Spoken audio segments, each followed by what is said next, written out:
High probable flood risks are expected in 233 local government areas in 32 states and the FCT, and moderate probable flood risk in 212 local government areas in 35 states of the country. But that's the forecast contained in the annual flood outlook of the Nigeria Hydrological Services Agency, released in May 2022. The National Emergency Management Agency believes there is need to create awareness on the 2022 flood prediction as a measure to mitigate and strengthen resilience against flood and other climate disasters. Moyo Thomas has more. The floods of 2012 was one of the worst Nigeria has ever recorded. The country was said to have lost over $16 billion to that disaster. The 2018 floods also came close.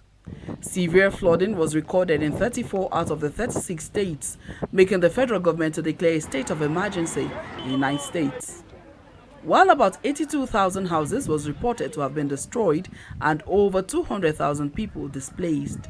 The Nigerian Meteorological Agency, in its 2022 seasonal climate prediction, indicates normal to above normal in the annual rainfall amount, while the Hydrological Services Agency forecast flood situations for different parts of the country. Moderately probable flood risk areas.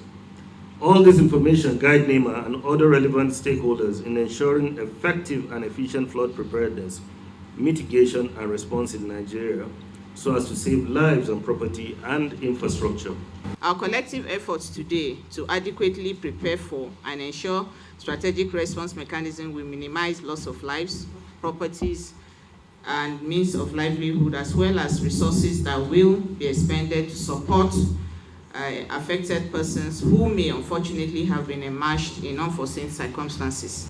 With adequate planning, rainfall flooding could be controlled.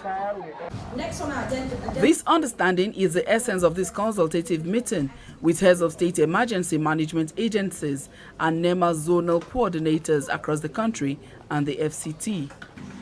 This is therefore a wake-up call for all hands to be on deck in order to prepare for, mitigate against, and respond to the impending flood. I understand that some states have already started to experience flood disasters with associated impacts. Insecurity has to a large extent affected the economy and food security of Nigeria. And now flooding presents another major threat even to health, social life, environment, and the bid to meet the 2030 Sustainable Development Goals. Though flood and other disasters have been blamed on climate change, but there are a lot of efforts required from individuals and government, especially on waste management and disposal. Moyo Thomas, TVC News, Abuja.